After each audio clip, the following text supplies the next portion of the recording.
Sunita billions पर। सुनीता एक जिज्ञासु वैज्ञानिक थी जो हमेशा अंतरिक्ष की गहराइयों में छिपे रहस्यों को जानने की इच्छुक रहती थी। उसने अपने जीवन का सबसे बड़ा सपना देखा, बिलियंस, एक दूरस्थ ग्रह पर जाना। वर्षों की मेहनत के बाद उसे अंतरिक्ष एजेंसी में एक मिशन का हिस्सा बनने का मौका मिला, जिसका लक्ष्य था बिलियंस ग्रह की खोज। यात्रा की शुरुआत। सुनीता अपने अंतरिक्ष यान सूर्या 1 में बैठी और हजारों मील दूर अनंत अंतरिक्ष की ओर निकल पड़ी। महीनों की यात्रा के बाद आखिरकार उसका यान बिलियंस के गुरुत्वाकर्षण क्षेत्र में प्रवेश कर गया।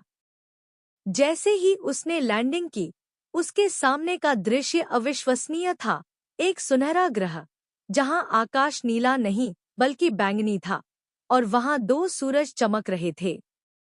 बिलियंस का रहस्य। सुनीता ने अपने उपकरणों से वातावरण की जांच की और पाया कि यहाँ ऑक्सीजन की मात्रा थोड़ी थी, लेकिन जीवन संभव था। वह आगे बढ़ी और उसे एक अजीब रोशनी दिखाई दी। जब उसने पास जाकर देखा तो चौंक गई। वहाँ एलियनों की एक सभ्यता थी। ये एलियन इंसानों की तरह नहीं थे, बल्कि उनके शरीर पारदर्शी थे और वे आपस में टेलीपैथी के जरिए बात कर रहे थे। एलियनों से मुलाकात। एलियनों ने सुनीता का स्वागत किया और उसे अपने गुप्त ज्ञान के बारे में बताया।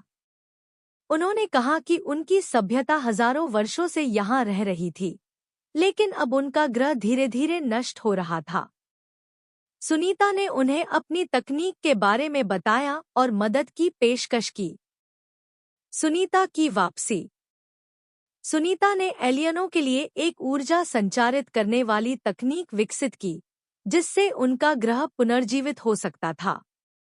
एलियनों ने कृतज्ञता प्रकट की और बदले में सुनीता को एक अनमोल क्रिस्टल दिया, जिसमें अंतरिक्ष के अनगिनत रहस्यों की जानकारी थी। जब सुनीता वापस पृथ्वी पर लौटी, तो उसने वैज्ञानिकों को बिलियंस ग्रह और वहां की सभ्यता के बारे में बताया। यह मानव इतिहास की सबसे बड़ी खोजों में से एक थी और सुनीता का नाम हमेशा के लिए अमर हो गया।